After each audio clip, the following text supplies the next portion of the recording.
Alam mo nyo, pagka papalapit na yung last Sunday, ako po excited. Kasi po, namimiss ko kayo. Totoo po yun kasi, taong may desire po sa salita ng Diyos, iilan lang. Kaya pag pastor, nakita kayo kanyang yung init din sa salita ng Panginoon, yung desire po niya na makita yung katotohanan, ganun din po kasi ako. Hindi ko na masyadong pinansin yung outcome or what. Ang importante, nag-i-enjoy ako sa study ng Word of God. Nag-i-enjoy ba kayo? Dapat meron po tayo excitement sa ating pong patuloy. Ang desire ko po talaga ay magpatuloy sa pagbiminister po ng salita ng Diyos doon sa mga nagnanais. Matthew 6:33. Ano yung Matthew 6:33? Seek first the kingdom of God and His righteousness, and all these things shall be added unto you. Huwag niyo pong kakalimutan yan. Kasi po, yan po yung ginawa ko sa buhay ko nung ako'y nakakilala sa Panginoon. Bagamat siyempre marami tayong alalahanin sa bagay sa mundo ito, di ba? Marami tayong inaalala talaga sa mundo ito. Ngayon, at kahit nang pong 30 years ago, ganun pa rin naman eh. Mga tao, abala din po sa mga bagay ng mundo. Hanggang ngayon, ganun pa rin. Tama? Pero once na nasubukan mo, na-prove mo sa Panginoon na inuna mo siya, inuna mga bagay ng kaharian ng Panginoon, at binubuhay ka hanggang ngayon, abay, talaga naman, unti-unti nawawala yung takot mo. Unti-unti doon po nabibuild yung Panginoon. Kaya yung attention mo, yung emotion mo, nakalaan doon sa mga bagay na mas mataas. May awit po yun sabi ng awit na sabi, things that are higher, things that are nobler, these have allured my sight. Ano ibig sa Tagalog? Yan daw bagay na mas mataas, yung bagay na mas dakila, yan ang pumukaw sa aking atensyon habang nabubuhay sa mundo ito. Ano yon? Dalawa lang naman pagpipilian mo Bagay na pisikal. Ano yung bagay na pisikal? Pwedeng kayamanan, pwedeng kaibigan, ano pa? Pwedeng mga ari-arian, pansamantala lang, di ba? Nawawala. Tama? Pero yung bagay ng Diyos, yung bagay na spiritual, yan po'y nananatiling magpangwalang hanggan. Tama? Kaya pag ang buhay mo, hinayaan mo maging abala ka sa mga bagay lang na physical, hindi wise yan. Talo ka dyan. Kasi pag ininvest mo yung oras mo sa mga bagay ng physical, talo ka dyan. Kasi ang kauuwian niyan, corruption, deterioration. Pero pag ikaw ay nagtalaga ng oras, lakas at panahon para sa mga bagay ng Diyos, taglay mo yan. Hanggang sa huling hininga, taglay mo yung kapayapaan, kagalakan sa ating Panginoon. Di po ba? Hinigising ko lang po yung ating kamalayan doon. Right. Basahin po natin ilang talata sa Biblia. Kita kong pastor na tinatalagaan Diyos. Doon po sa Efeso 4:11 po, tira nyo. And He gave some apostles and some prophets and some evangelists and some pastors and teachers. Ang Panginoon po nagbibigay ng mga taong kamukha niyan para sa anong dahilan? Bakit may mga pastor? Bakit may mga teacher? Ano ba dapat ang ginagawa ng mga pastor at mga teacher? First and all. Primary job, primary reason, bakit ang Diyos tumatawag ng mga para sinasabing maging pastor, teachers. Anong dahilan? Dapat ang magsasabi po yung Biblia. Yung 12. Yan. Para saan? For the, number 1, for the perfecting of the saints. Ano ba yung perfecting of the saints? Karamihan kasi, pag sinabing perfecting of the saints, ibig sabihin niyang ikaw ay dapat maging banal. Ikaw ay dapat na lumayo sa kasalanan. Ikaw dapat walang kapintasan. Maganda yun. Pero hindi po yun. Hindi yun ang pangunahing layunin ng Diyos. Unang-una, wala namang pwede maging banal sa atin kung wala kay Kristo. Meron ba? Pangalawa, sino bang tao na bumali? Wala. So hindi yun. Ano yung unang dahilan bakit may pastor at may teacher? Ayun po, una. 4. Pag sinabing 4, para saan? For the perfecting of the saints. Ano yung perfecting of the saints? Una. Pag sinabing perfecting of the saints, hindi po yan maging perfect yung buhay mo. Hindi po yun ang sinasabi ng Biblia. Ang sinabing perfecting of the saints, kaalaman ng mga bagay tungkol sa Diyos. Saan makukuha yun? Tingnan natin, 2 Timothy 3:16. Kaya po meron yan, all scripture, ano yung scripture? Yung Biblia, is given by inspiration of God. Nung sinusulat po ni Pablo yan, pag sinabing all scripture, kasama po yung Old Testament at saka New Testament. Sabi kasi na iba, wala pa raw New Testament nun eh. Mali.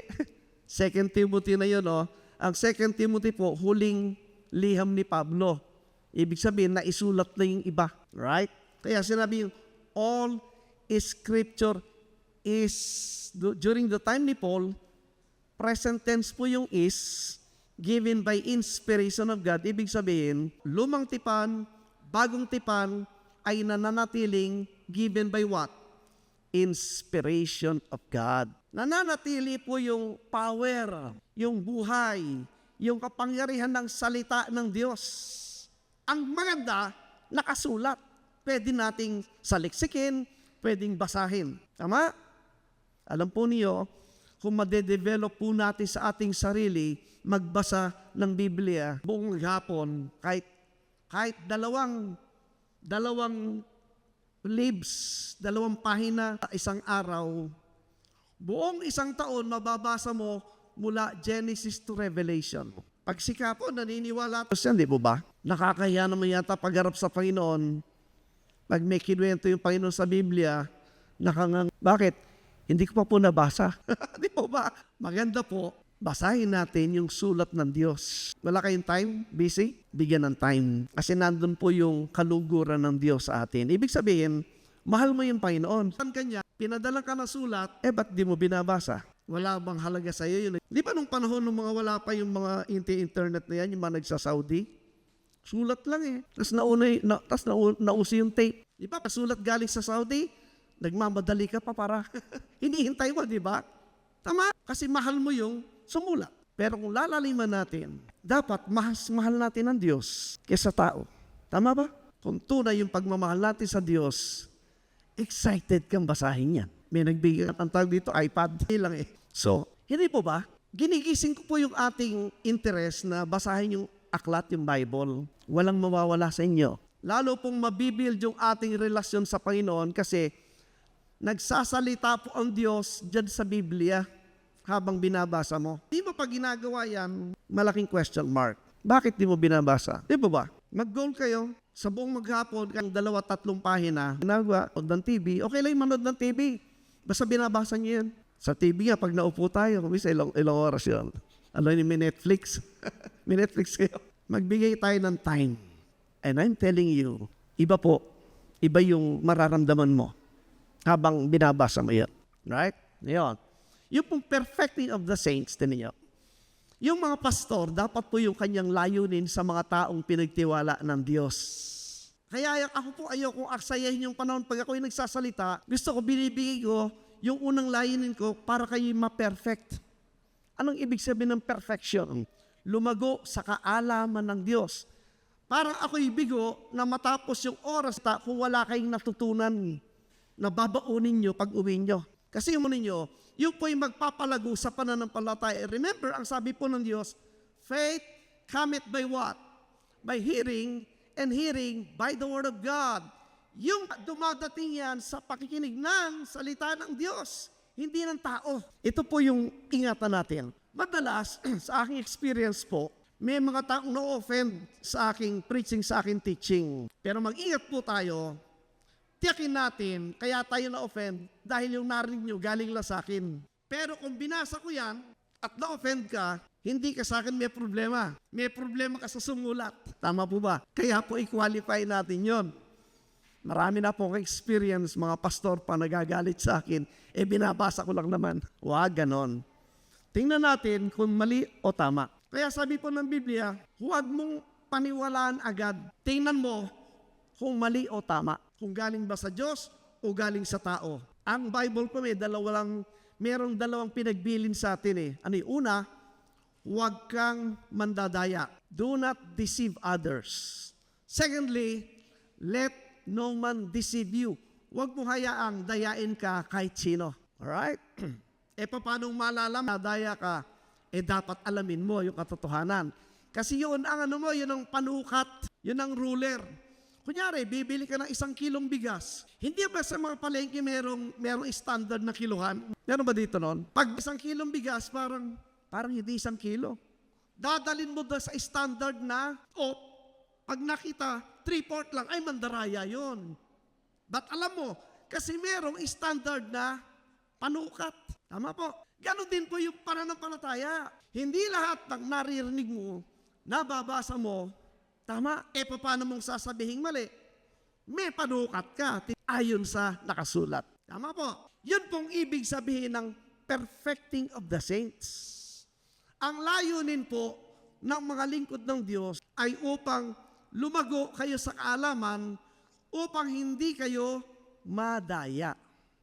At hindi rin kayo mandaya. Ano ang paraan para ikaw ay maging perfect? At tingnan niyo po, basahin natin ulit. 2 Timothy 3:16. Yan, sabi diyan. All scripture is given by inspiration of God and is profitable for, tingnan niyo po yung 4 to. Yung Bible po, binigyan ng Diyos sa atin for 4 reasons. Ano yun? Doctrine. Ano yung doctrine? Yung ating mahalagang pinag-aaralan. Pag sinabi doktrina po, yung buong katotohanan na dapat mo maunawa. Kamukha po ngayon, ipapakita ko po sa inyo bakit yung Gospel of Christ alam natin ay ako'y tiyak, ako'y secured, at ito'y precise na turo din po sa lumang tip. Binibigyan ko lang po yung introduction para magising po yung ating diwa. Bakit, Brother Ray? Ayan.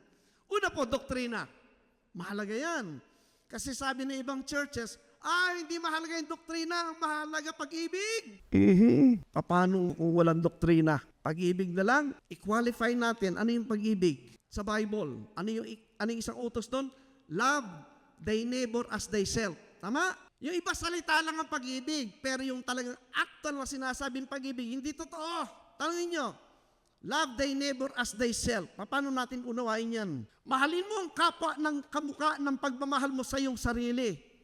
Sinong gumawa nun? Meron ba gumawa sa atin nun? May makakagawa ba? Wala. Bakit, Brother Ray? Meron kayong kapitbahay? May kapitbahay kayo?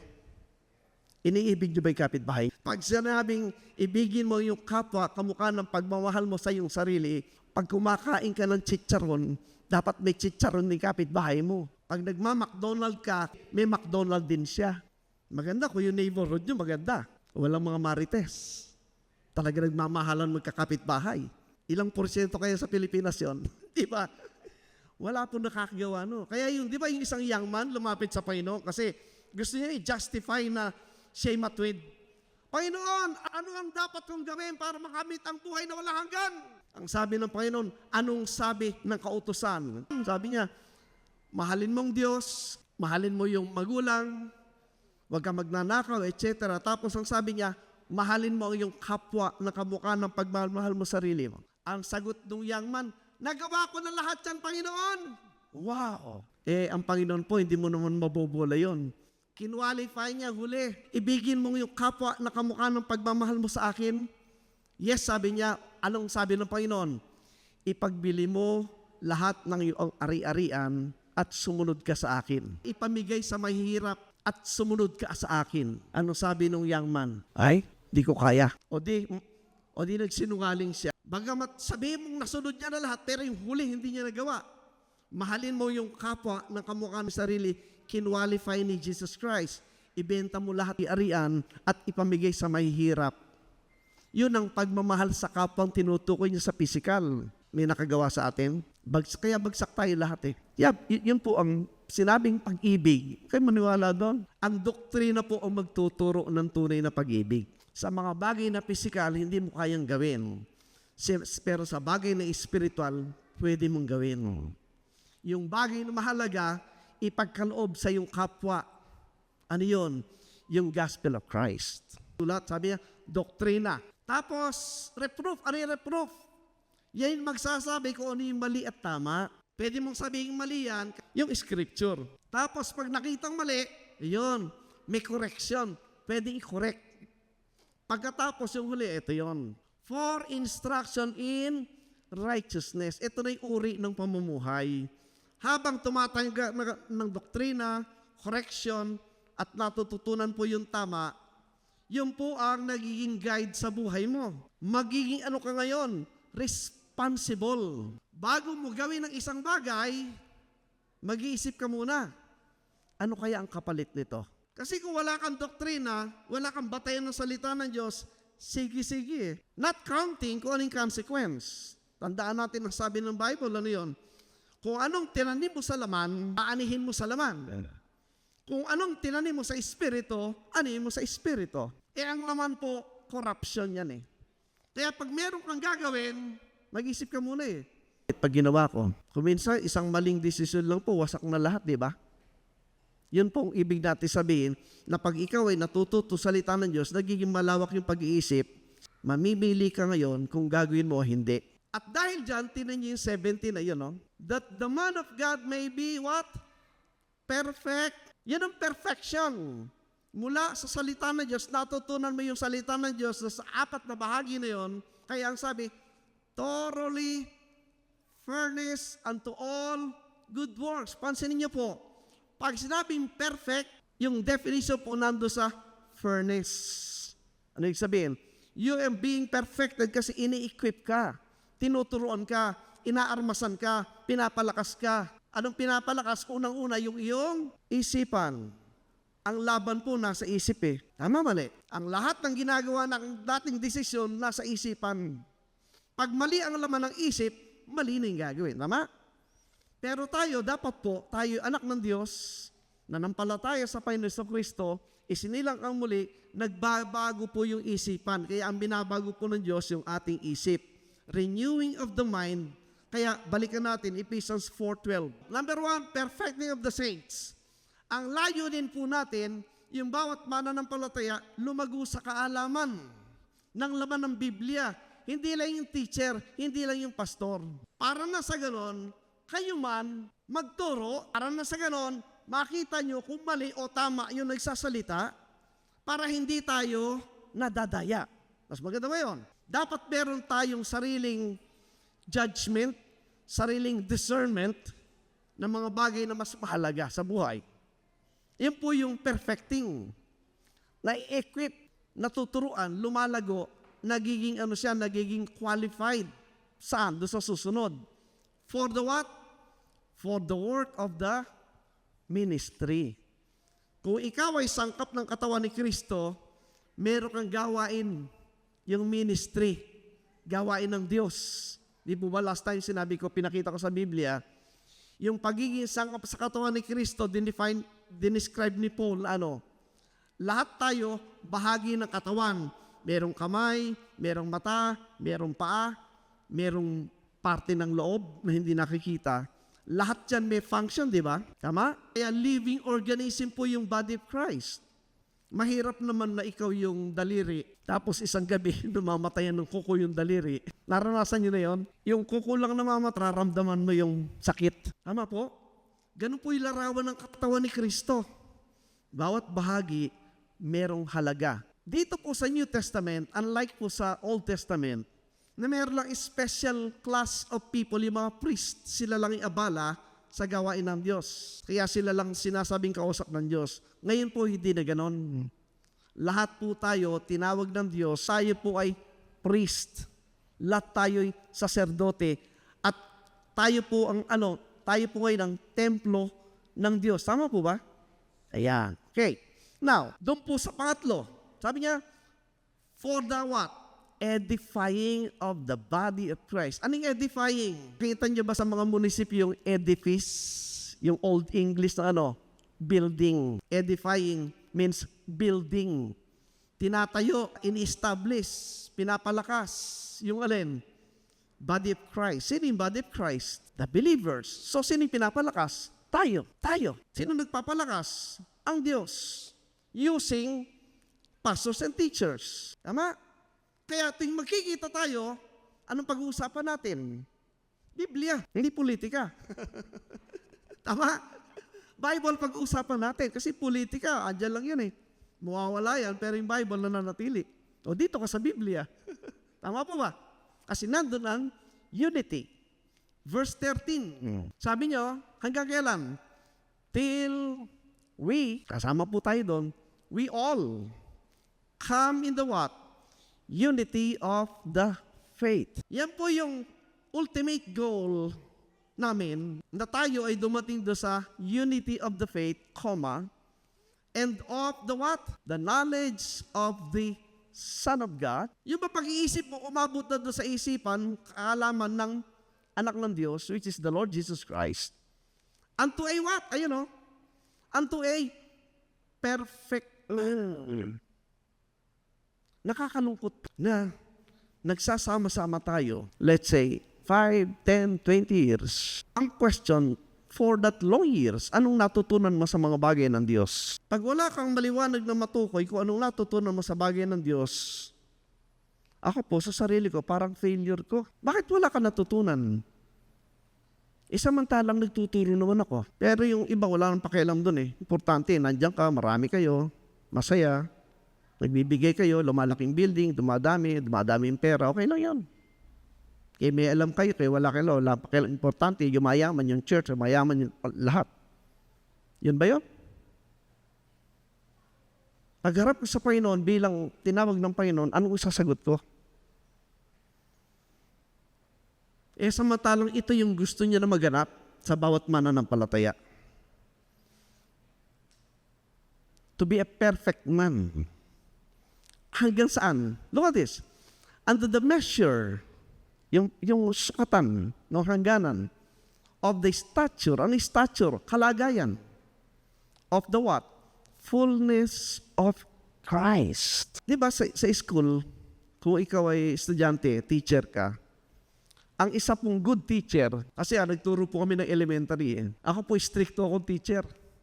Kasi nagbabayad yung mga parents, ayokong uuwi yung bata na walang alam. Kasi sayang yung tuition fee. Yung iba kasi, yung iba po nag-aaral sa amin, nagtitinda ng balot, nagtitinda sa palengke, nakita lang yung school namin na parang matututo yung bata, in-enroll sa amin kahit hirap na hirap sila, pinagtsatsaga ng tuition fee.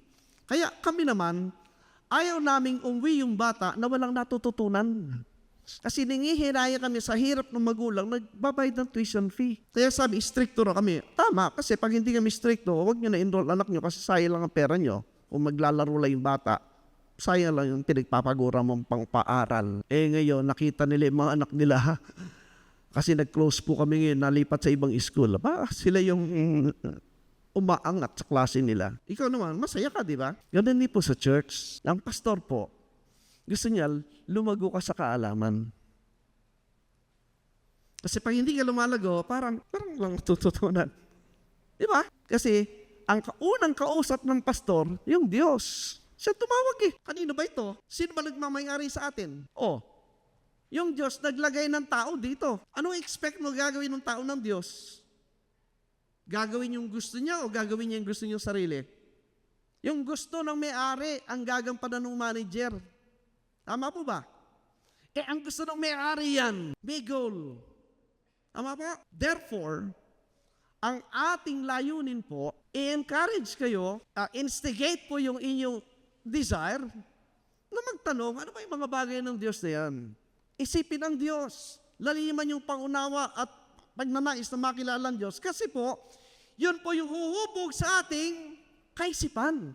Tama po? Nakakaiba sa isip ng mga ordinaryong taong nakikita natin. Right? Nasa atin po yun mga friends. Kaya ako'y masaya sa pag-i-invite ni Pastor kasi napakadalang po ng ganito nag-i-invite sa akin. Nowadays kasi grupo-grupo yung mga religion eh. Alright, ngayon. So, para lumago ang mananampalataya, maalam niya laman ng Biblia, ma-equip siya. Pangalawa, siya po ay magkaroon ng gawain, ma-prepare sa ability ng Panginoon. At pangatlo, kasama sa nagbibuild ng katawan ni Kristo. Kasama ka sa nagpapalago ng katawan ni Kristo. Hanggang dumating tayo po doon sa mataas na antas ng kaalaman ng mga bagay ng Panginoon. Alright. So yan po yung ating layunin. Verse 14. Para saan? That we henceforth be no more children. Huwag daw tayo manatiling parang mga bata. Hindi ba nung tayo ay nakakilala sa Panginoon, di ba tayo ay isinilang? Ang tawag sa atin ay babies. Born again, di ba? Babies in Christ. Anong kinakain ng baby? Gatas. Tama? Normal ba yung panay gatas na lang? Hindi ba? Maghahanap na yan ng something na ngunguya kasi tutubo yung ngipin, di ba? Ngunguya na yan ng heart. At siya'y lumalaki, hindi na natiling maliit na bata yan at naka-diaper lang. Tatayo yan, lalakad, mag-iiba na itsura niya, lumalaki niya, di ba? Ganon din po yung paglago sa Panginoon. At ang tinutukoy po dito, yung kaalaman sa bagay ng Diyos. Ano kaya ang sabi doon? That we henceforth be no more children, upang hindi tayo manatiling bata, tossed to and fro, na parang dahon, tapos inaalon lang ng tubig kung saan pinapadpad dun lang, carried about with every wind of doctrine by the sleight of men, and cunning craftiness, whereby they lie in wait to deceive. Ang dami pong church na dideceive ng mga preachers. Kasi very popular ang preachers. Magaling gumawa ng drama. Ha? Magaling mag-expound ng mga kwento. Maya-maya patatawanin ka. Maya-maya paiyakin ka. Maya-maya pabubunutin ka. Yun lang.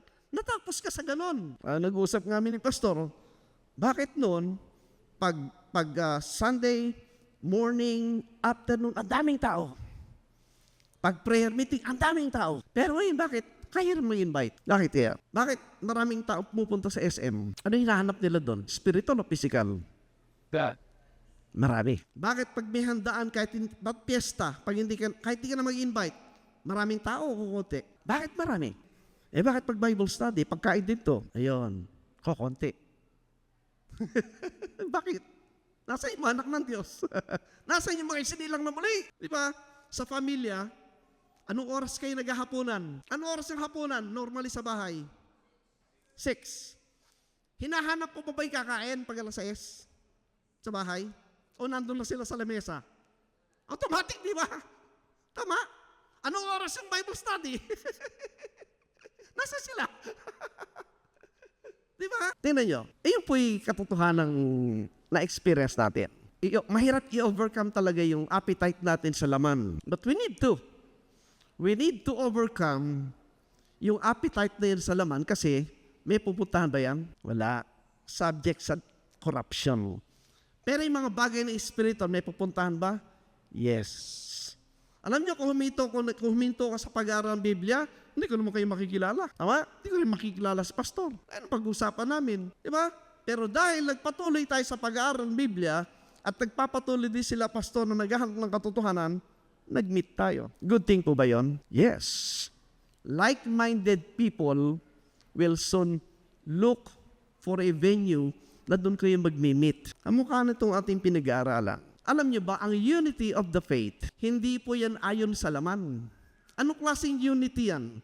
Tingnan niyo po Ephesians chapter 4, verse 3. Endeavoring. Pag sinabi endeavoring, pinagsisikapan na to keep the unity of the what? Yun. Hindi po unity in the flesh.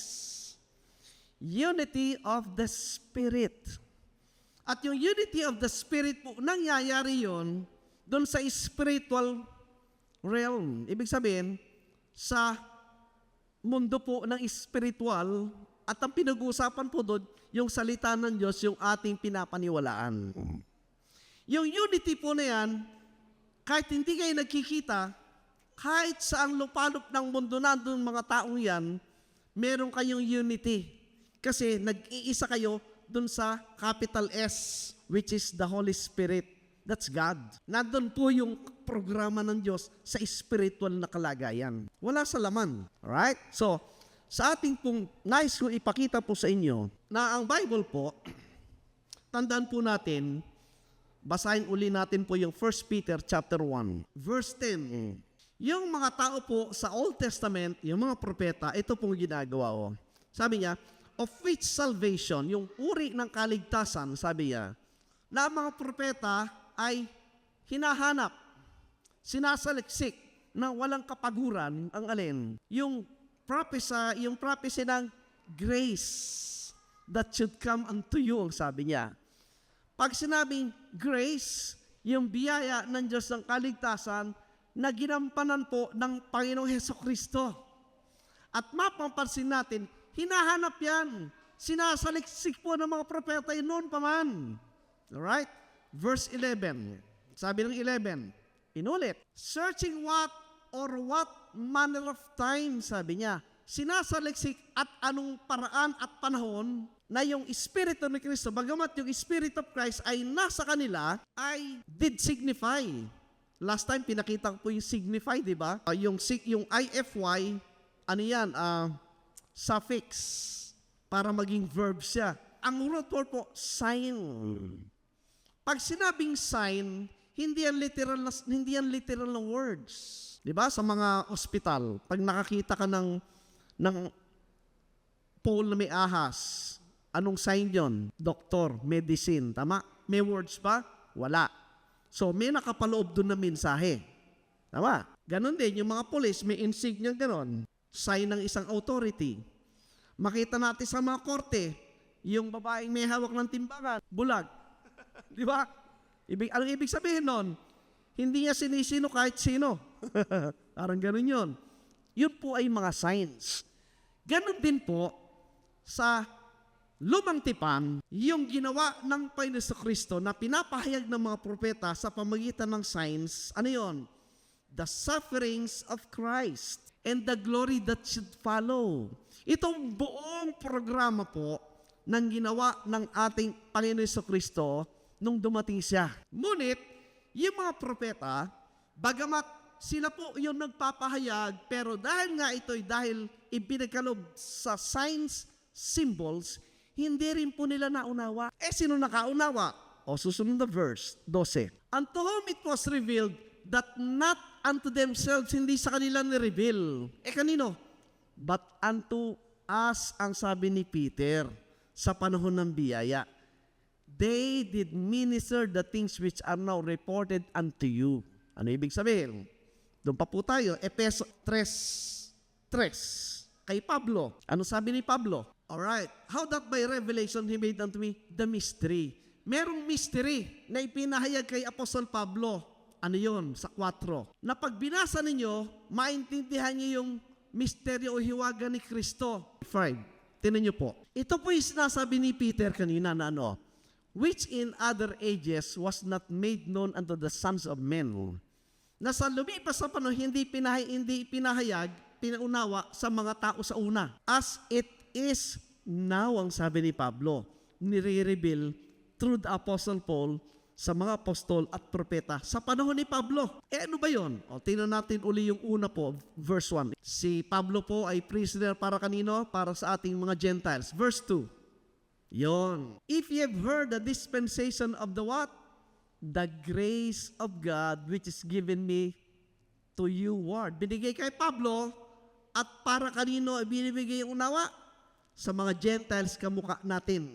Di ba sabi ka na ni Peter, pinrapisign ng mga propeta yung grace that should come unto you, pero hindi nila unawa kasi signs lahat yun.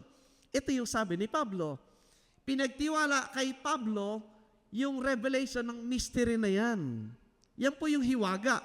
Ano ba yung grace of God na yan na tinutukoy na nasa lumang tipan at pinaunawa kay Pablo na yun nga yung dala ni Kristo? Kaya tingnan niyo yung 6. That the Gentiles should be fellow heirs of the same body and partakers of His promise in Christ by the what? The gospel. Tandaan nyo, yung Gentiles na unawaan niya, kabahagi pala doon sa katawan. Anong katawan? Kita natin. At sila'y kabahagi ng pangako ni Kristo. Kay Kristo sa pamagitan ng ano? Gospel. Ano ulit yung gospel? What is the gospel? The death, burial, resurrection of Christ. Malaman yun. Para sa isang mananampalataya, alam mo na ganap. Alright. Ngayon, dahil nga ang sabi po, ang gospel of Christ ay ipinakita sa pamagitan ng signs. Alright, tinayin po maigi mga kapatid. Basahin po natin yung Hebrews chapter 8. Pag ating nakita po ito ngayon at pinaniwala natin, tunay nga nating maintindihan po yung gospel of Christ. Ang sabi ng 1, now of the things which we have spoken, this is the sum. Ito daw po yung summary ng lahat ng pinag-uusapan na ano. We have such an high priest. May high priest tayo, ang sabi niya. Sino? who is set on the right hand of the throne of the majesty in the heavens. Sino yon? Sino yung high priest na yan?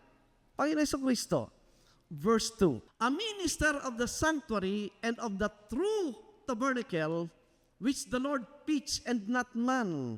Yung ating Panginoon Jesucristo, siya yung high priest doon sa tunay na tabernakulo na hindi itinayo ng tao, kundi Panginoon ang nagtayo. Ano yung true tabernacle? Yung heavenly. Verse 5, who served unto the example and shadow of heavenly things, as Moses was admonished of God when he was about to make the tabernacle, for see, saith he, that thou make all things according to the pattern shewed to thee in the mount. Paano itinayo ni Moses yung templo, yung tabernakulo? Kasi may pinakita sa kanya. Yung true heavenly tabernacle, kinopya ni Moses. So, ibig sabihin, yung nasa lupa na tabernakulo, shadow lang yon ng tunay na tabernakulong nasa langit. Alright, tingnan po natin. Ito po yung tabernakulo. Sa paligid po niyan, nandyan po yung yung 12 tribes. Sa bansang Israel, ang sentro ng buhay nila, yung temple. Alright? Ano ba yung laman ng temple na yan? Bakit mahalaga po yan sa Israel? Mahalaga yan because dito po natin makita yung lahat ng sinasabing signs na isinulat ng propeta na patungkol po dun sa Gospel of Christ na mahalaga pong atin ding maunawaan.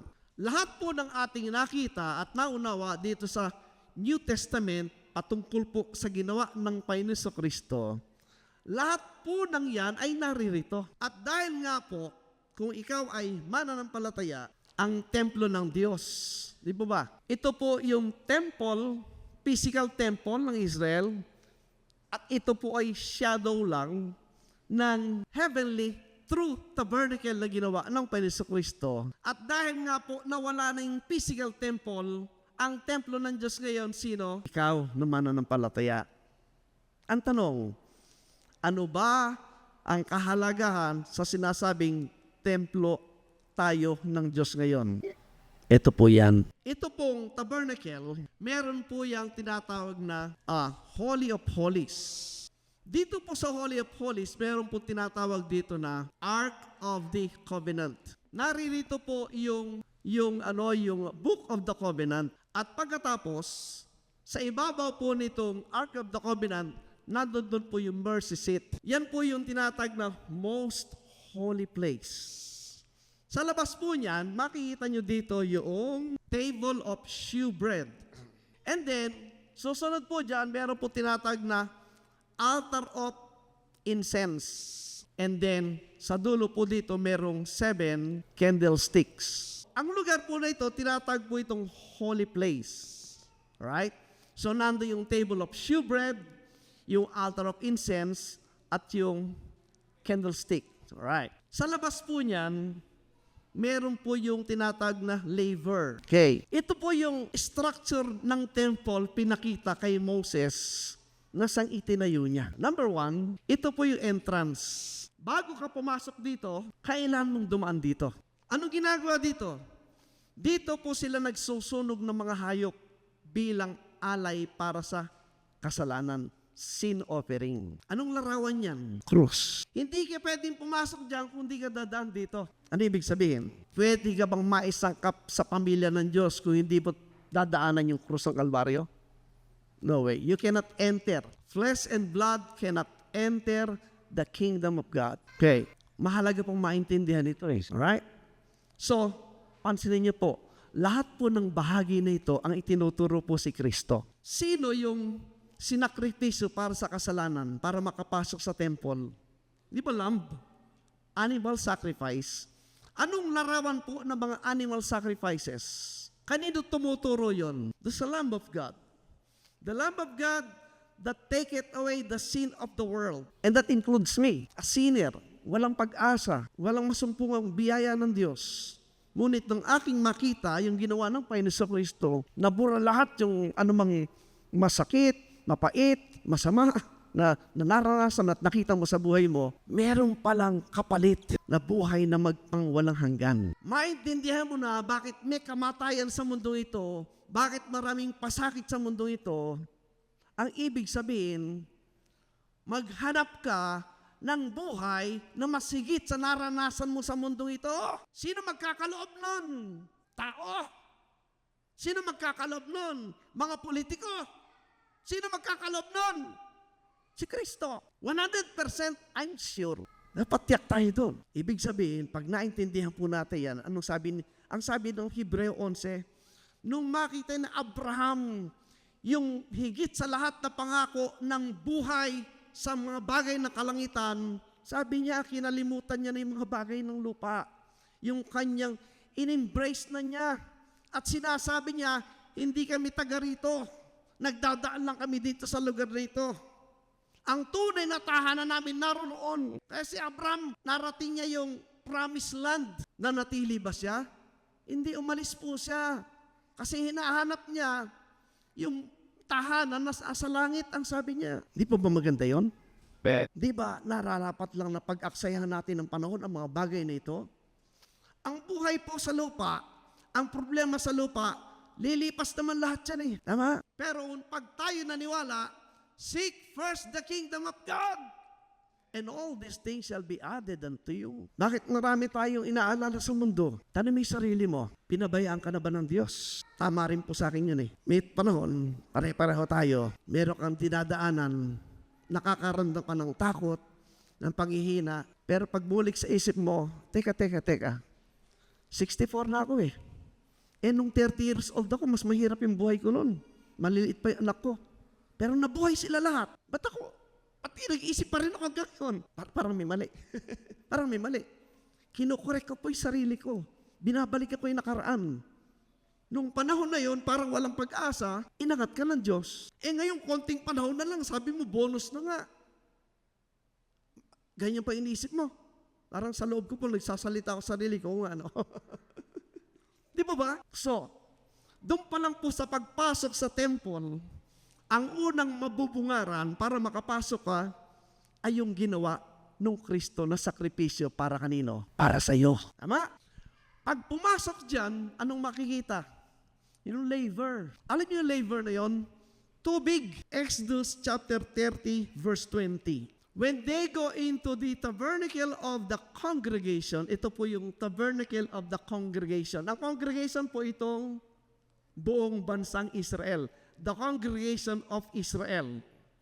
Ang tabernakulo nila, ito. Ang sabi, when they go, the priest, when they go into the tabernacle of the congregation, they shall wash with water that they die not. Ano ibig sabihin? Yung papasok po dito na priest, ang kailangan po sa kanya, pagpasok niya dyan, ay maghuhugas ng tubig.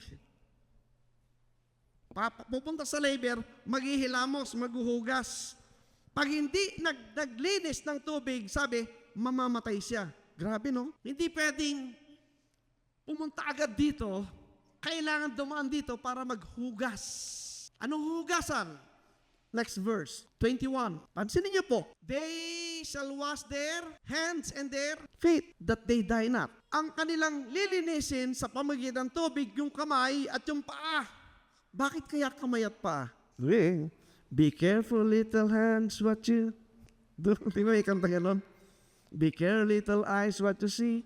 Be careful little hands what you do. Di ba yung kamay natin? Actually, maraming kamay natin. Pera pa lang marami eh. Ano mang hinawakan mo, di ba? Bakit kayong paa? Be careful little feet where you go. Di ba?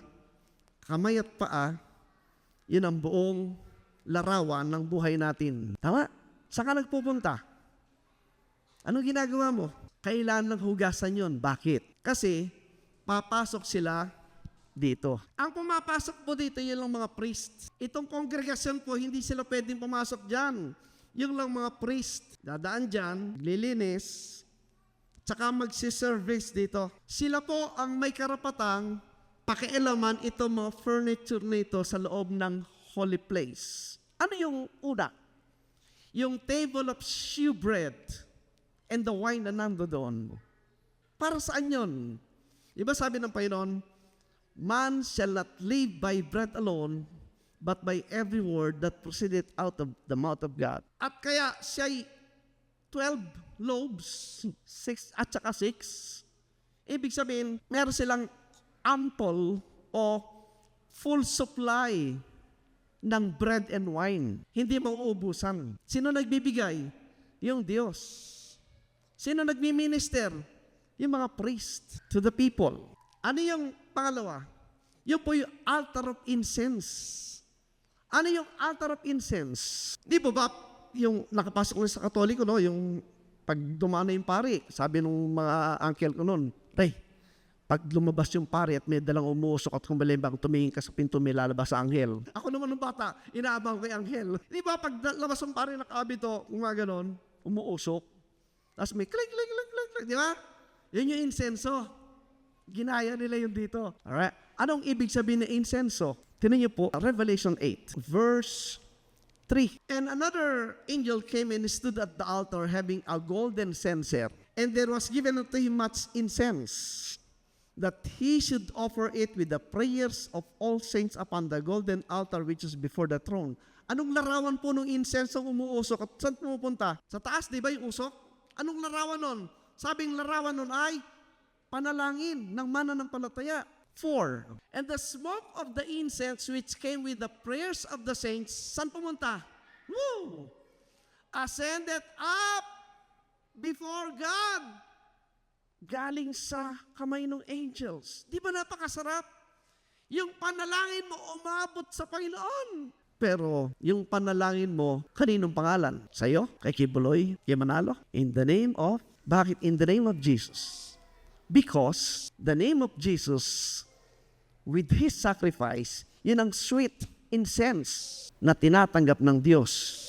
Hindi tayo. No. The Lord Jesus Christ, in the name, kaya when you pray, I pray in the name of the Lord Jesus Christ. Because yun ang tinatanggap ng Diyos, aabot na insenso sa Kanya. And going back po dito sa table of shewbread, di ba? Sa John chapter 6, sinasabi niya sa mga Hudyo, I am the bread that came down from heaven. Naintindihan ba nila? Ang iniisip nila, paano tinapay na galing sa langit itong taong ito? Di ba? Kasi ang isip nila karnal. Ang isip nila, physical. Ang unawa lang nila sa tinapay, yung tinapay na inilalagay sa bibig. Hindi. Ang tinapay na sinasabi ng Panginoon, yung tinapay na inilalagay sa ating isipan, sinasabi niya, kainin niyo ang aking katawan, inumin niyo ang aking dugo. Yung mga ginawang literal. Yung kausap na Hudyo, ano ito? Kakainin namin ng dugo at laman mo? Ano yung cannibals? Hindi rin maintindihan. Ang sinasabi ng Panginoon, paniwalaan niyo ito.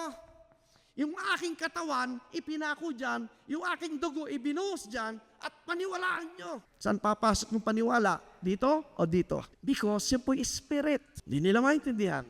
Yun po yung significance ng bread tsaka wine. In fact, pinakita na po yan eh. Even in the Old Testament, pinakita po yan through Melchizedek. Right? Hindi lang talaga nila naunawa. Kaya mas mapalad po tayo ngayon na tayo po ay nakakabasa ngayon at nakakarinig ng bagay nito para maunawa natin. Alright, ngayon, ito po. Genesis 14:18. El Melchizedek, king of Salem. Pag sinabi pong Salem, city of peace. Jerusalem.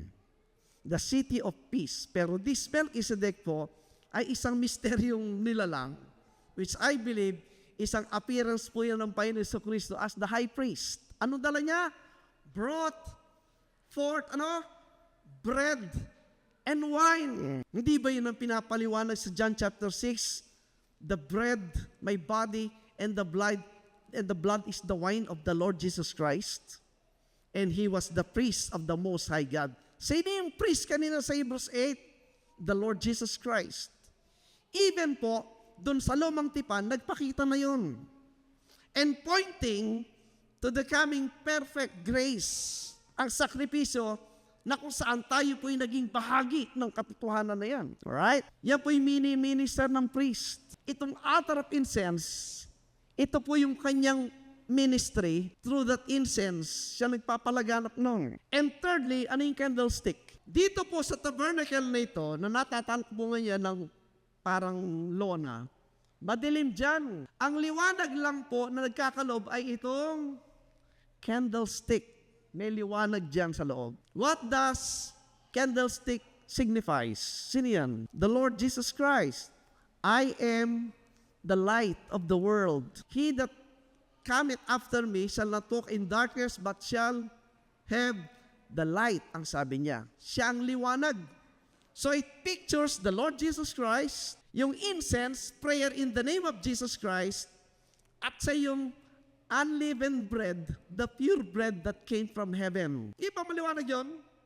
Now, dadako ka po sa part na ito. Napapansin niyo po ito? Yan po isang makapal na kurtina, veil ang tawag, belo. Bakit tinatakpan? Because sa panahon po na ang Diyos, once a year, bumababa po dito ang Diyos. Pinapakita yung kanyang glory. But mababa po yung Panginoon in the form of clouds. Tinatakpan po yan ng clouds. Walang visible image. Ang nakita, clouds. Bababa po doon. Kung tinanggap yung kanilang sacrifice. Alright. Dito po, among the priest, papasok po yung high priest. Yung high priest po na yan, maselan yan.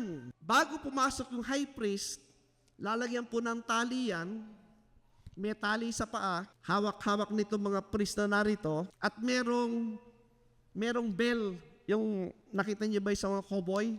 Yung parang merong, ano yan? Kumikilembang. Bakit? Kasi po pagpasok niya dyan, alam nilang buhay, maglalakad dyan, tumutunog, kumikilembang. Pag wala nang tumutunog, ibig sabihin, namatay siya. Bakit? Delikado kasi. Pag hindi ka nararapat at pumasok ka dyan, mamamatay ka. Because of the holiness of God. Pag wala na silang narinig, hihilahin ng palabas yung bangkay. Ganun po yung Old Testament doon. Kaya walang pwede pumasok doon eh. Right? Ngayon, tinan nyo. Ano ang relasyon yan dito sa ginawa ni Kristo? Ito po yan, tinan natin ha. Hebrews 9:6 and 7. Ayan. Pansinin niyo po, ito pong mababasa natin na ginawa ng high priest sa Old Testament, ganun din po yung ginawa ng Panginoon Kristo. For what purpose? Ito po yan. Now when these things were thus ordained, the priest went always into the first tabernacle, next 7, but into the second went the high priest alone once every year, not without blood, which he offered for himself and for the errors of the people. Ano sabi? Pagpasok daw po ng high priest, may daladalang dugo para i-offer para sa kanyang sarili, and secondly, para sa mga people, para sa whole congregation. Alright. So, ang lumalabas, kung ito yung high priest, alright, may in-offer na, actually, tatlong hayop po yung in-offer nila. Dito po in-offer dito yung bullock. Di ba meron tayong kalabaw? Tapos meron kalabaw na malalaki, yung parang toro, kanila toro. Yung batang toro, bullock po, young bull, yun yung in-offer. Dito pinapatay, sinusunog. Pero yung dugo po, dadali nitong high priest, yung blood. At papasok po sa doon. Pagpasok niya doon, anong gagawin? Ibibuhos po dito yung dugo. Yung dugo na ibubuhos dyan, i-sprinkle. Right? Bakit i-sprinkle yung blood doon sa covenant, Ark of the Covenant, na kung saan nandun yung Book of the Covenant? Bakit kaya? But into the second went the high priest alone once every year, not without blood. Hindi pwedeng walang dugo, sabi niya. Which he offered for, bakit ino-offer yung blood dun sa Ark of the Covenant, na kung saan nandun yung Book of the Covenant? Bakit? Kasi, di ba yun yung law? So kung merong law, F-less ito, may kasalanan ba? Yes. So para nararapat siyang pumasok doon, kailangan niya magbuhos ng dugo para matakpan yung Book of the Law. Pag natakpan yung Book of the Law, anong makikita? The blood of the sacrifice. Makikita ba yung law? Anong makikita? The blood of the sacrifice. So may forgiveness. May magsasabi mo bang kasalanan kung natakpan yung Book of the Covenant? Especially ng sacrifice, ng blood. Babalik ka doon kay Adam. Nung magkasala si Adam, anong ginawa ng Diyos? Umatay ng hayop, dinabitan siya ng damit ng hayop. Yung pinatay, may dugong binuhos. May forgiveness. Para yun sa for himself. Tandaan niyo po, mahalaga yun, for himself. So, nagawa niya yan, bababa uli siya. Baba niya, papatay naman ng goat. Ang susunod na offering ay goat. Iaalay uli dyan, dadalhin niya yung dugo ng goat, akit uli sa doon. Ganun pa rin. Ibubuhos uli yung dugo. Para kanino naman? For the errors of the people na nakapaligid. Twice. And then, bababa siya dito uli at lalabas. Pero merong isa ring daladalang goat na buhay. Anong gagawin niya? Eto yun, tinan nyo. Leviticus 16 verse 6. Kaya yun pong gospel of Christ, may batayan po sa lumang tipan. Kaya say, picture, symbols yung nando doon. Hindi po naintindihan mga propeta yan. Until ipinaliwanag ni Pablo. And Aaron, si Aaron po yung head ng mga priest dyan. And Aaron shall offer his bullock of the sin offering, which is for kanino? For himself, and make an atonement. Ano yung atonement? Forgiveness. To be at one moment with God. To be with God at one moment. At one moment. At one with God. Kailangan ng forgiveness. And forgiveness comes because of that sin offering. Alright? For himself and for his house. Anong house niya? Yung congregation na nakapaligid po doon sa tabernacle. So, ginawa na yon. Yung pangalawa, ginawa na rin for the congregation. Bumaba uli. 7. And he shall take the 2 goats and present them before the Lord at the door of the tabernacle of the congregation. Verse 8. And Aaron shall cast lots upon the 2 goats. Ano yung cast lots? Magkakarakros na ano. 1 lot for the Lord and the other lot for the scapegoat. Magkakarakros, 2 goat. Alin dyan ang para sa Panginoon na iaalay at alin dyan yung scapegoat. Anong ibig sabihin? Next verse, 9. And Aaron shall bring the goat upon which the Lord's lot fell. Kung yung isa, na-identify para sa Panginoon, anong gagawin? I-offer na naman yan for a sin offering, susunugin. Yun nga po yung dinala uli na ibinus na dugo doon. Isa, 10. Look at this. But, the goat on which the lot fell to be the scapegoat. Ano yung scapegoat? Di ba si Eve? Sino yung scapegoat ni Eve? Inamin ba niya yung kasalanan niya? Sino yung tinuri? Kasi yung serpent eh. Si Adam, anong sabi ni Adam? Kasi yung babae binigay mo sa akin eh. Di ba? Yung isang buhay, maging scapegoat, anong gagawin? Shall be presented alive before the Lord to make an atonement with Him, basis po ng forgiveness, to be at one again with God. And to let Him go for a scapegoat into the wilderness. Anong gagawin? Yung buhay na goat, ilalayo, pupunta sa wilderness. Lalayo siya. Leviticus 16:20, eto yan. And when he had made an end of reconciling the holy place and the tabernacle of the congregation and the altar, he shall bring the live goat. Anong gagawin sa live goat? 21. Yan. And Aaron shall lay both his hands upon the head of the live goat and confess over him all the what? Iniquities of Aaron, iniquities of the children. Yung kasalanan ng lahat ng bansa ng Israel and all their transgressions in all their sins, putting them upon the head of the goat, and shall send him away by the hand of a fit man into the wilderness. Ano ibig sabihin? Yung kasalanan nilang lahat na ikinumpisal do sa ulo ng scapegoat, nalipat doon sa scapegoat yung kasalanan nila. Anong ginawa?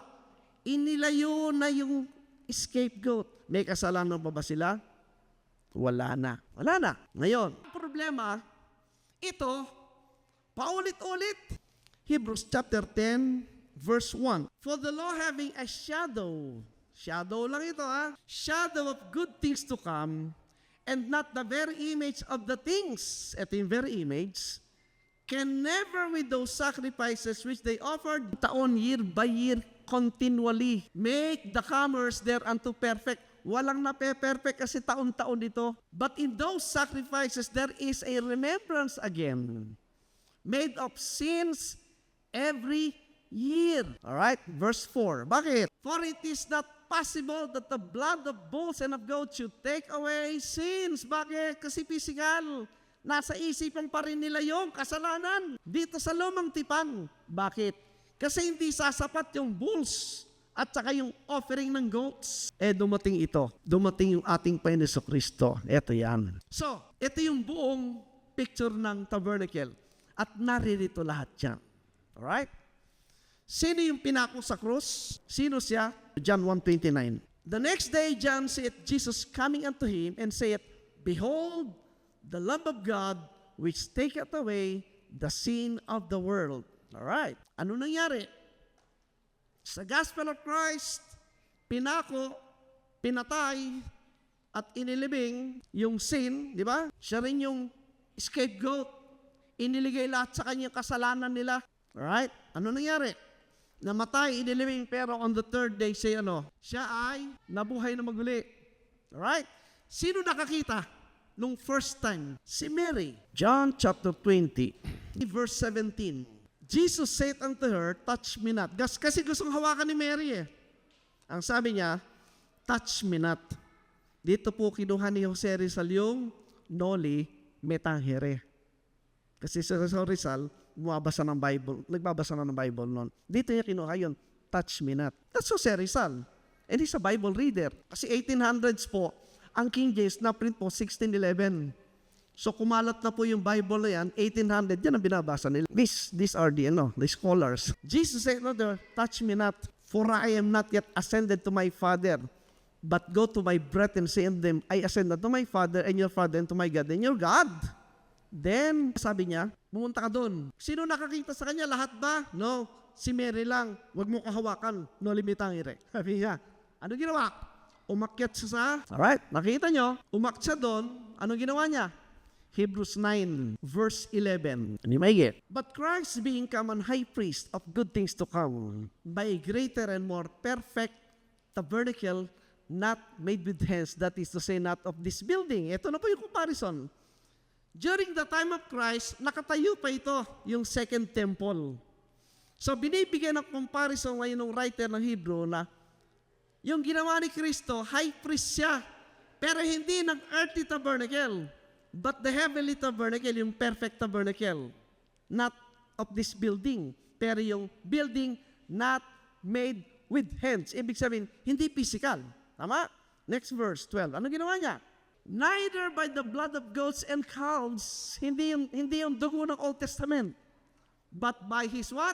Own blood. He entered in one swear into the holy place, having obtained eternal redemption for us. Alright? 13, tinan niyo. For it the blood of bulls and of goats and the ashes of an heifer, sprinkling the unclean, sanctified to the purifying of the flesh. Lang ito lahat sa laman. Kaya paulit-ulit, pabalik-balik yung hingi ng patawad. Kasi sa laman lang sila nakatingin. Pero yung dugo ni Kristo, 14. Ay naku, this is very wonderful po yung 14. Oh. How much more shall the blood of Christ, who through the eternal Spirit offered Himself.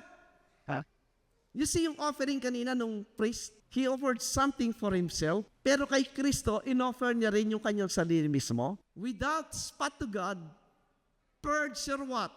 Flesh. Ano yung conscience? Sa mind.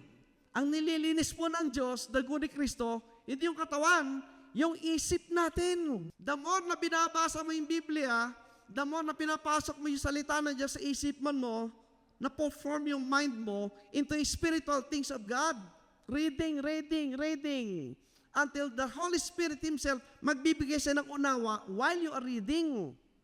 Ang kausap mo yung banal na Espiritu pag nagbabasa ka. Hindi ko maintindihan. Talaga hindi maintindihan agad. Hindi ka naman sasaksakan agad ng karne. Pag nagbabasa ka, unang tuturo sa iyo ng banal na Espiritu, siyempre, milk. John 3:16, di ba mahirap maintindihan yon? For God so loved the world that He gave His only begotten Son, that whosoever believeth in Him should not perish but have everlasting life. Sinong di nakakaintindi nun? Milk yun. Pag nagbabasa ka, merong mga milk. Pinapakain ka ng banal na espiritu habang nagbabasa ka. Tapos ulit na naman, basa ka na naman. Unti-unti, pakainin ka ng apple. Bigyan ka niya na ng honey. Bigyan ka na ng bread. Bigyan ka na ng meat. Ikaw at ang banal na espiritu ang nag-uusap habang binabasa mo yung Biblia. Di ba masarap yon? Kayo ng Diyos na nag-uusap. Hayaan mo ang banal na espiritu magturo sa iyo ayon sa nakasulat. Kasi, siya naman na makakasama mo magpawalang hanggan. Di ba mas nararapat yun? Di ba? Di ba? Sino mga nag-abroad na rito? Yung mga OFW. Hindi ba bago kayo umalis, merong ano yun? Pidos. Anong tinuturo doon? Yes. Di ba? Mahalaga ba yun? Ganon din ito. Kailan kayo pupunta sa langit? No one knows. Eh kung wala kang pidos, nakakasyak kung kita mo doon. Di ba? Ito yung pidos natin. Pidos. Pre-departure, ano yun? Seminar. Saan ka pupunta? You depart to where? To heaven. Di ba sabi ng Bible? What is Bible? Basic instruction before leaving earth. Di ba mas maganda? Dito ko pa lang, alam mo na ipupuntahan mo lugar. Maganda ba yun? O, tingnan mo yung nangyari sa Qatar. Hindi ko lang kung napidos mga yun, nag-rally. Hinuli. Alam mo, magkano bayarin? Kamahal. Ilang taong makukulong? 3 years. Dahil nag-rally. Di ba naturo sa pidos yun? Di ba? Now, ulit natin. So yung Kristo po, nung nabuhay na magali, umakyat sa langit. For what? For, in-offering yung kanyang ano? For Himself. Tama?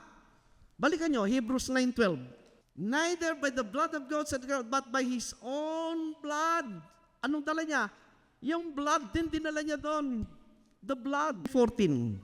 How much more shall the blood of Christ, who through the eternal Spirit offered Himself. Nakita yung Himself? Ganon din ang sabi kanina. The first time na pag-akyat nung priest offered for himself. Di ba? Kundi mamamatay siya. Pero again, bababa sa uli? Yes. Di ba? Kasabi niya kay Mary, punta ka doon sa Jerusalem. Pagdating ni Mary, biglang-bigla, tinan nyo, John 20, verse 19. Then, the same day at evening, being the first day of the week, when the doors were shut, where the disciples were assembled for fear of the Jews, came Jesus, and He stood in the midst and said unto them, peace be unto you.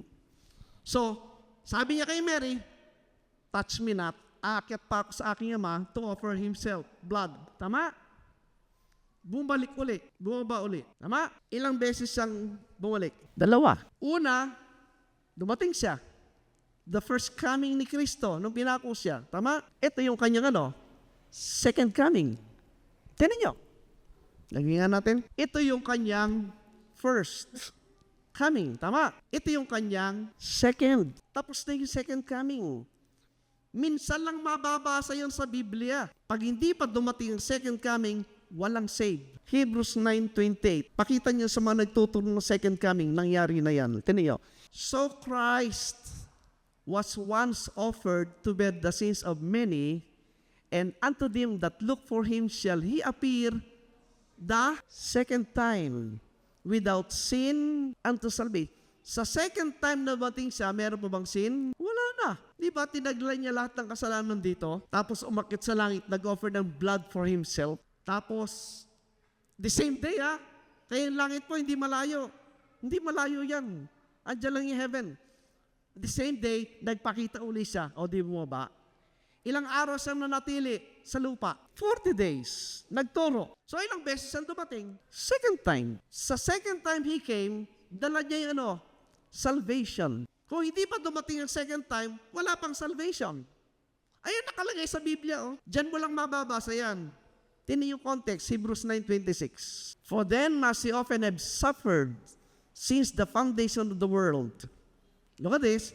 But now once in the end of the world, hath He appeared to put away sin by the sacrifice of Himself. Kailan nangyari yung sacrifice si Kristo? Dito. Kailan ito nangyari? 30 AD. Alright? Yung sabi. But now, once in the end of the world. Ano yung now? Ngayon. Minsan, sa katapusan ng mundo. Anong time yung sacrifice si Kristo. Ano sabi niya? End of the world. Tama ba tayo? Now, once in the end of the world. Kailan yun? Dito. End of the world na ito nila, ng Old Covenant ng Jewish Israel, physical Israel. Pero ang sabi, kaya dumating na dito yung the second time He came. Balikan nyo ulit, 9:28. Christ was once offered to bear the sins of many. Ito yon, umakyat siya. That look for Him shall He appear the second time without sin unto salvation. He appeared the second time. Ngayon nyo, kung may tanong po kayo, question nyo, tanong nyo lang. Ang sinusundan po natin yung Biblia, kasi marami na itanim sa atin, hindi naman turo ng Biblia yon, turo yun ng mga author ng mga theologians. Pero ito, Bible ang ating nababasa. Tingnan nyo, yung unang akyat ng high priest for himself. Tama?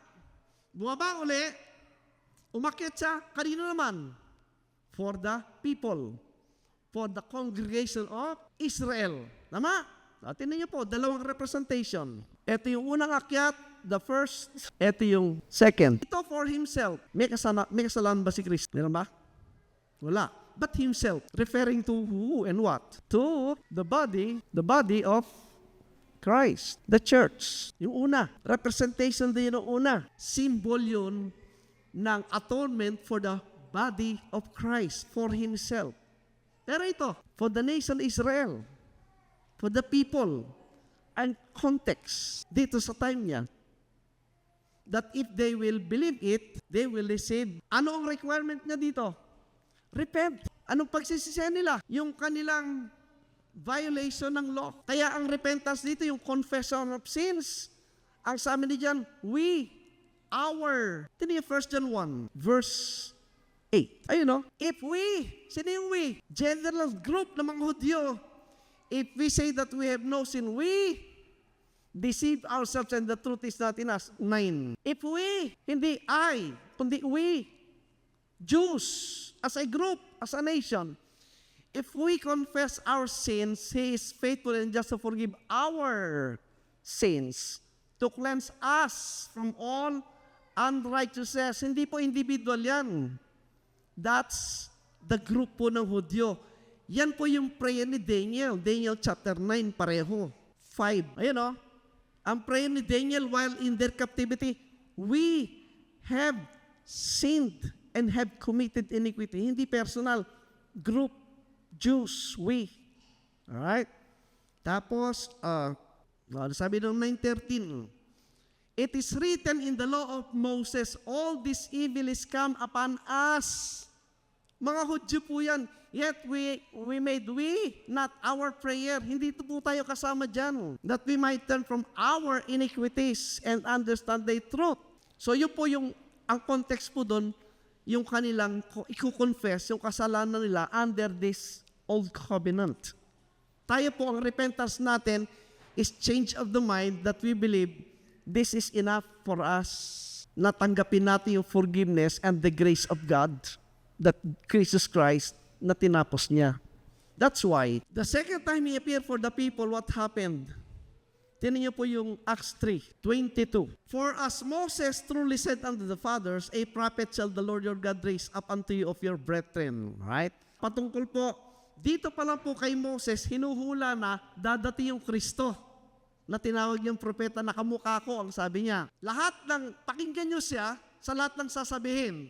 Kung di makikinig, verse 23, and it shall come to pass that every soul which will not hear that prophet shall be destroyed from among the people. Kasama ba tayo dyan? Among the people? Hindi.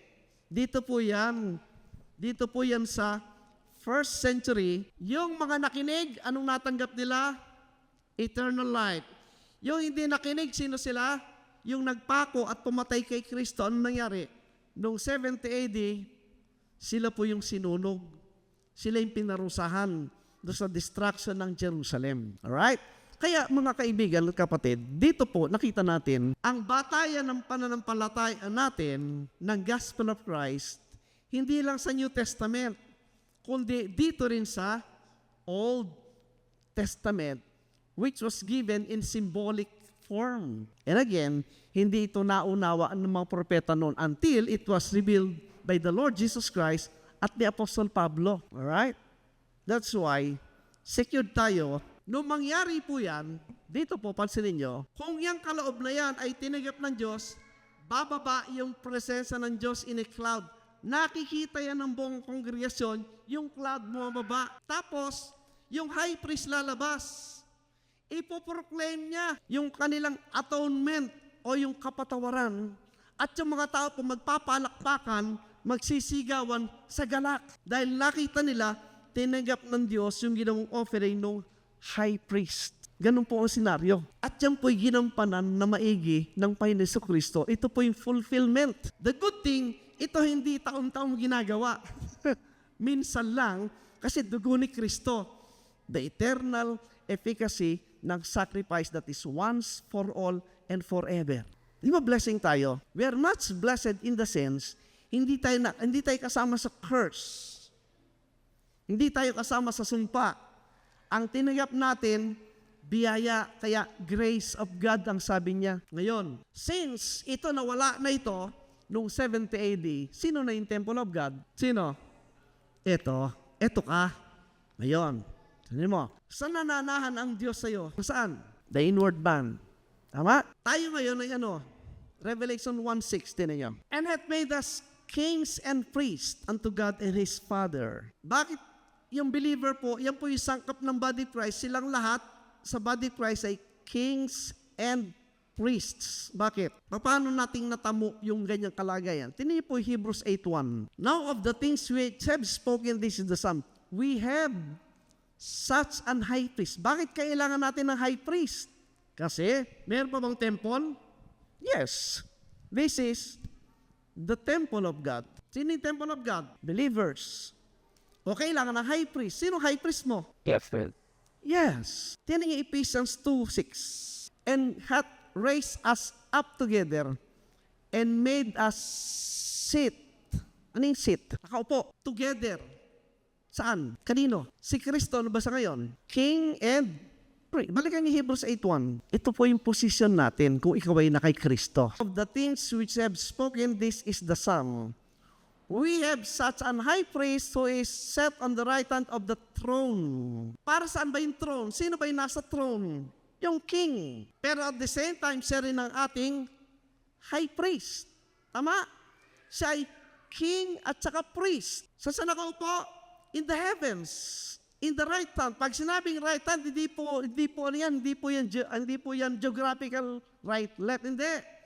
Ang right hand po sa Bible is the glorified state ng power and glory ng Diyos. Pag sinabing right hand, the power and the glory ng Diyos. Doon ba sa nakaupo? Tama? He is sitting as king and priest, di ba? O yung believer, balik yung Ephesians 2:6. Nasaan ka? And hath raised us up. Na-resurrect na po tayo together with Christ and made us sit. Pinaupo tayo together in heavenly places in Christ Jesus. So kung kasama mo si Kristo nakaupo, ano ka? Revelation 1:6. And hath made us kings and priests unto God and His Father.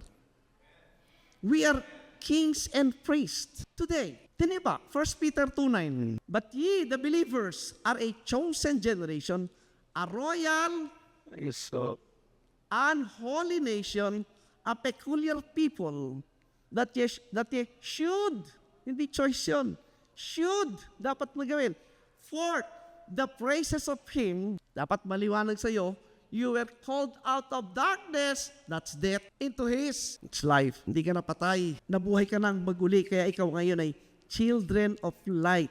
Ye are not the children of darkness, but children of light in Christ.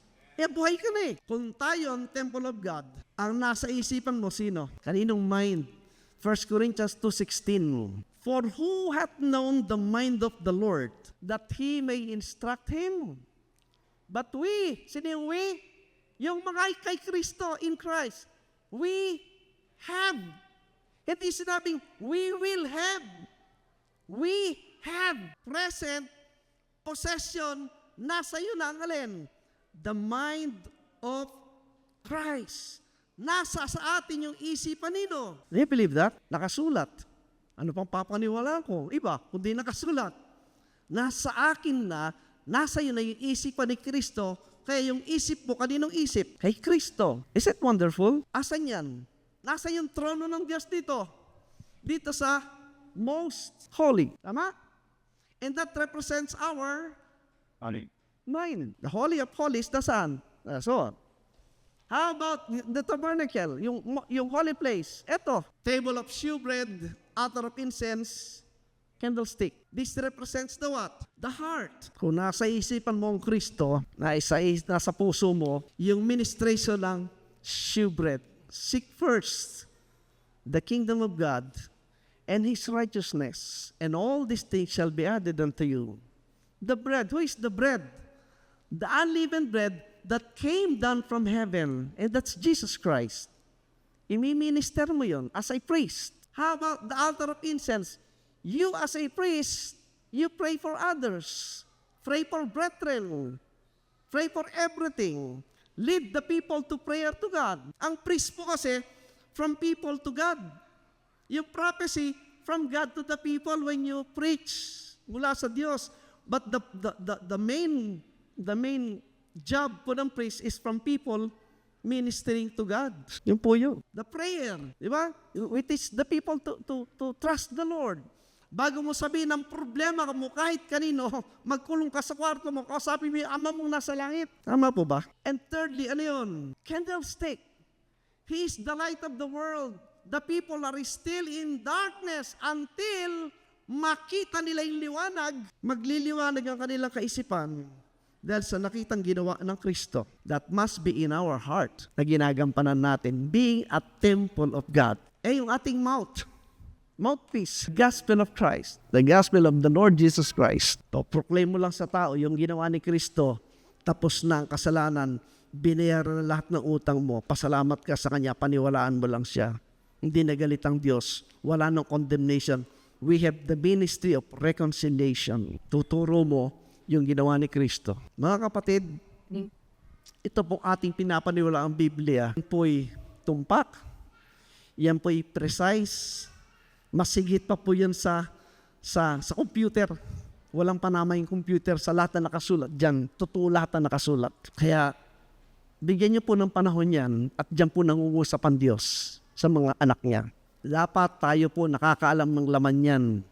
Kung sinasabi natin tayo anak ng Diyos, nasa atin na Espiritu ng Diyos, dapat alam natin ng laman po ng Biblia.